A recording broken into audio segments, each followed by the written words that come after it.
Listen, I have one question for you. What do you do with people that tell you no? If you're actively out there prospecting, whether you're on the phones, whether you're at the door, whether you're just networking, whatever it is, if you ask somebody a question, do they want to sell their house at this time? What do you do with the people that tell you no? My name is Blake Wallace, Wallace Realty Group, Real Estate Academy. Listen, if you want to learn exactly what to say and do with the people that tell you no, click the link below. Let's get the conversation started about getting you set up with Real Estate Academy, where you can get these scripts, dialogues, practical tactics, things that you can do in order to build a predictable and scalable real estate business. But listen, if somebody tells you no, that's just a temporary disqualification of that potential client. You should have a list of people that tell you no, because you know why?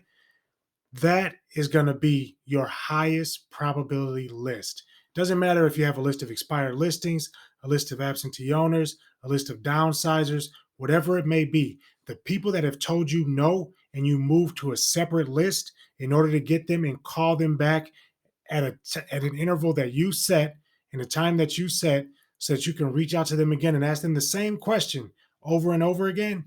That is going to be your highest probability list. Over time, those people will convert into telling you yes. Listen, when it comes to selling a house, there's either yes, there's no. There's no in between. Okay.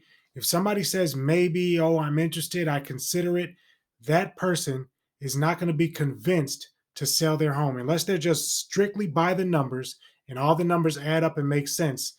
That person is not going to be convinced to sell their home. People will sell on their own time. And when they're ready, they will flat out tell you yes. The next question is, do they want to meet in order to find out if your services are something that they want?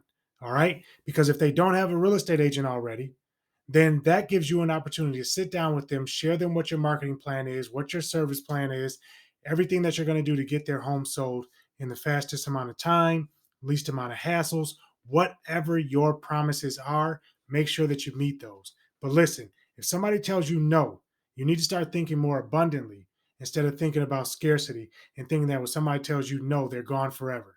What you need to do is keep a record of everybody that tells you no, keep them in a list, because that's the list that you're going to call again in 6 weeks, 3 months, 6 months, 9 months, 12 months. You'll call them on these different intervals in order to continue asking them that same question, because all you're asking them is, are you going to sell your house at this time?